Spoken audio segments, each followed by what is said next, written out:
Fala galera, beleza? Então vamos para o nosso vídeo com a versão estendida sobre filogenética ou cladística.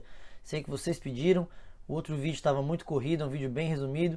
Então vamos um pouquinho mais de calma aqui para explicar para vocês o que é a filogenética estuda. Olha a imagem que nós temos aqui, galera.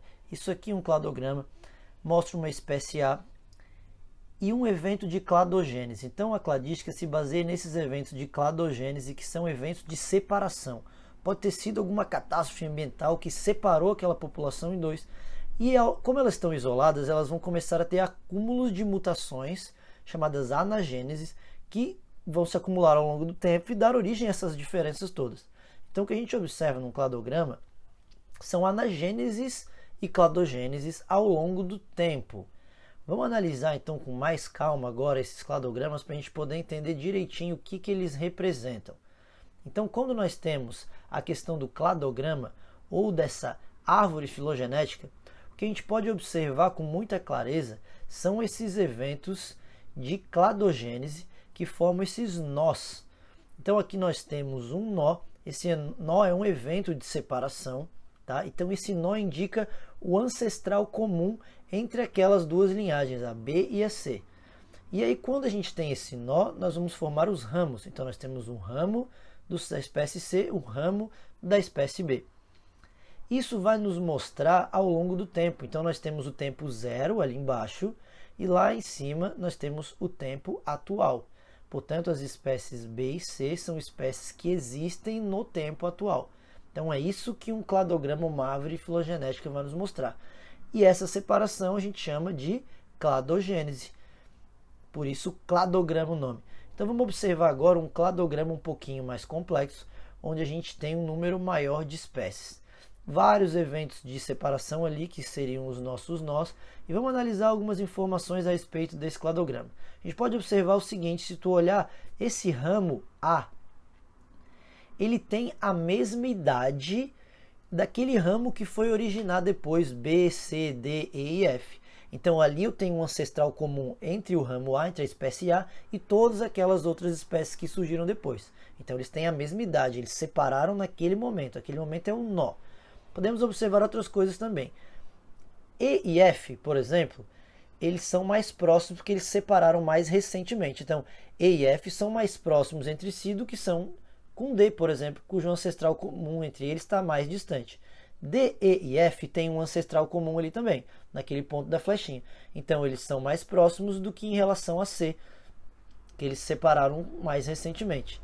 E nós podemos observar também, por exemplo, que o ramo C ele é mais recente do que o ramo que formou a espécie B. Então ele se originou depois naquele tempo. Lembra, o cladograma ele vai ao longo do tempo. Então o ramo C ele é mais recente.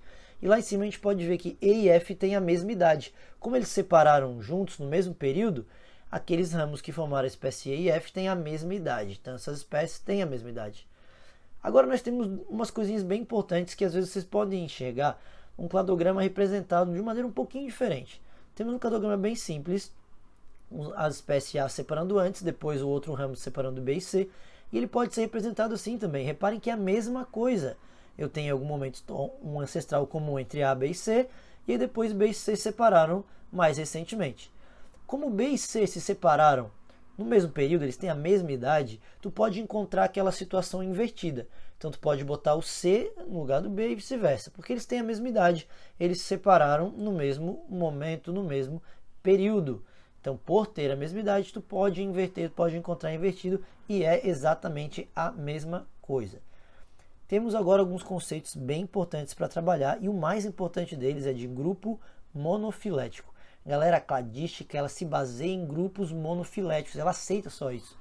O grupo monofilético é aquele que inclui o ancestral comum mais recente, a gente vai ver isso, o ancestral comum mais recente, e todos os descendentes desse ancestral comum mais recente. Vamos observar aqui um cladograma um pouco mais complexo, onde a gente observa esse grupo. Vamos destacar o grupo E, F, G e H. Repara uma coisa, galera. Esse grupo contém o ancestral comum mais recente a todos eles. Olha, o ancestral comum está ali na flechinha. E também todos os descendentes desse ancestral. E, F, G e H. Portanto, ele é chamado de grupo monofilético. Também um outro conceito importante é de grupo parafilético. O grupo parafilético, ele também inclui o ancestral comum mais recente, aquele grupo ali, só que tem um problema, ele não inclui todos os descendentes desse ancestral comum, apenas alguns. Então vamos observar que vai ficar bem claro para a gente enxergar nesse cladograma, como se eu separar o grupo formado por C, D, E, F e G e H, reparem, galera, que eu tenho o ancestral comum mais recente a todos esses. Está ali, ó, esse é o ancestral comum mais recente a C, D, E, F, G, H. Só que tem um problema. Estão percebendo que as espécies A e B também são descendentes daquele ancestral comum? E eu não incluí A e B no grupo. Então eu incluí o ancestral comum mais recente, mas não todos os descendentes desse ancestral comum. Portanto, eu chamo esse grupo de grupo parafilético. E para fechar esse grupinho, nós temos agora um grupo polifilético, que ele é um grupo artificial, bem dizer, porque nós estamos juntando algumas espécies onde eu não incluo o ancestral comum mais recente desse grupo. Posso incluir lá um mais antigo, mas o ancestral comum mais recente não existe nesse grupo que eu acabei de separar. Então repare aqui, se eu quiser separar o grupo C, D, E, F, G, reparem que eu tenho um ancestral comum entre E, F, G ali recente e um recente entre C e D. Só que eu não tenho um ancestral comum mais recente entre todo mundo ali que eu destaquei. Então isso não inclui esse ancestral comum recente, por isso é um grupo artificial, é um grupo polifilético. Para a gente entender se ficou claro, dá um pause nessa questão, lê ela com carinho, depois dá um play, confere aqui a resposta e vê se você acertou e está preparado para mandar bem nessas questões. Esse é o nosso cladograma e o grupo DEF. Vamos analisar o grupo DEF. Tá ali, galera, o DEF. Concordo que esse grupo inclui o ancestral comum mais recente? Tá ali, ó. Esse é o ancestral comum mais recente. E eu incluo no grupo DEF todos os descendentes desse ancestral. Portanto, esse é um grupo monofilético. Grupo monofilético justamente por isso. Eu estou incluindo o ancestral comum mais recente entre os três. E eu incluo todos os descendentes desse ancestral comum mais recente representado por essas bolinhas. Está na legenda ali. Agora o grupo BCD. O grupo B, C e D tem um probleminha ali que é o seguinte.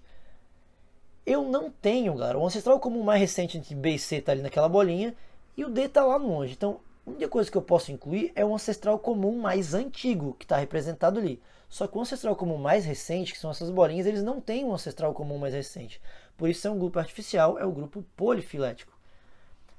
Por que nós... Então, vê se ficou claro. Ele é um grupo polifilético que não inclui o ancestral comum mais recente entre eles. Já o grupinho formado entre A e B, o que a gente observa? Tem um ancestral comum recente entre eles? Tem, tá naquela bolinha ali, ó. Esse é um ancestral comum recente entre A e B. Só que reparem que tem a espécie C, que também é descendente desse ancestral comum. Portanto, eu incluo o ancestral comum mais recente, mas não todos os descendentes. Portanto, um grupo parafilético. Beleza, galera? Eu espero que agora tenha ficado um pouco mais claro para vocês, um pouco menos corrido. Eu sei que isso é um assunto um pouquinho complexo, mas faz aí as atividades que vocês acham pela internet. Se tiver dúvida, coloque nos comentários que eu vou ter o maior prazer de responder para vocês. Galera, um grande abraço, continue acompanhando e até o próximo vídeo.